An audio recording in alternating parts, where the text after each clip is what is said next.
एक तो आपने दिवीज लैब का हिंट दे ही दिया था कि आगे डिटेल में चर्चा करेंगे, लेकिन कितने, कौन कौन से और क्यों?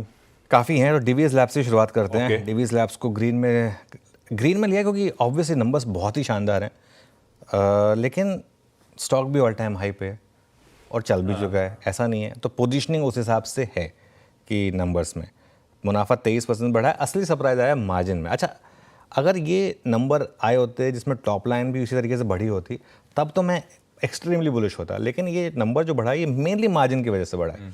और मार्जिन पर ना कई बार होता है वन ऑफ इम्पैक्ट होता है। अच्छा, डीवीज लैब्स के बारे में एक और चीज़ समझ लीजिए, ये कंपनी अपनी एक भी दवाई नहीं बनाती है। ये कंपनी बेसिकली क्या करती है, आप कोई भी दवाई खाते हैं तो उसमें टैबलेट में वो नमक जो होते हैं अलग अलग बेसिकली होते हैं, ये बनाता है, ये बना के सबको बेचता है ये। तो ये उसमें कई बार मार्जिन पे अपटेक आ जाती है। तो अगर बहुत बड़ा गैप अप हो तो चेज़ मत करिए, क्योंकि stock already all time high पर है और सस्ता नहीं है। जिन्होंने 1 महीने पहले 2 महीने पहले जब हमने फार्मा की बात की थी वहाँ लिया था, उनके लिए रिवॉर्डिंग है। लेकिन अगर आप अब सब कुछ होने के बाद चेज़ करेंगे तो थोड़ा सा हायर लेवल पर फंसने का रिस्क रहेगा। आशीष, Hyundai को मैं ग्रीन में ले रहा हूँ क्योंकि Hyundai में नंबर्स मार्केट में आ गए थे, लेकिन उसके बाद जो कॉल हुई और उसके बाद जो ब्रोकरेजेस के व्यूज़ आए हैं वो काफ़ी पॉजिटिव हैं। अगर आप देखें ज़्यादातर ब्रोकरेजेस ने प्राइस टारगेट बढ़ाए हैं, CLS से नमूरा, कुछ देर में डिटेल में डिस्कस करेंगे ब्रोकरेज रिपोर्ट्स।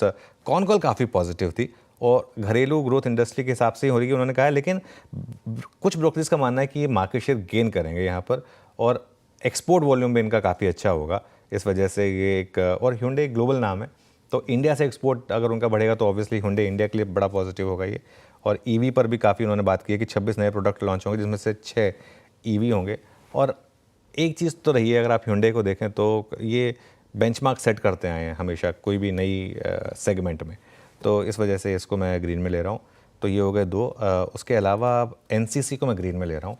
NCC के भी नंबर आई थिंक मार्केट आर्स में आ गए थे, लेकिन ऑर्डर बुक बहुत स्ट्रॉन्ग है कंपनी की और मेरे ख्याल से ये 32,800 करोड़ का ऑर्डर बुक, और ये इंफ्रा में सबसे शानदार शेयर है इस पूरी की पूरी स्पेस में और अपने हाई से काफ़ी करेक्ट भी हो चुका है स्टॉक। पिछले 3 महीने में चला है, लेकिन फिर भी ये मेरे ख्याल से एक स्टॉक है जिसको मैं पॉजिटिव ले रहा हूँ।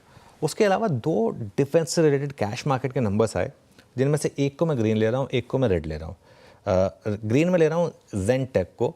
ज़ेनटेक के नंबर्स फैबुलस हैं। रेवेन्यू 130% बढ़ा है, एबिडा 174% बढ़ा है, प्रॉफिट 189% बढ़ा है और जितनी भी कंपनी की गाइडेंस रही है सब अचीव कर लिए।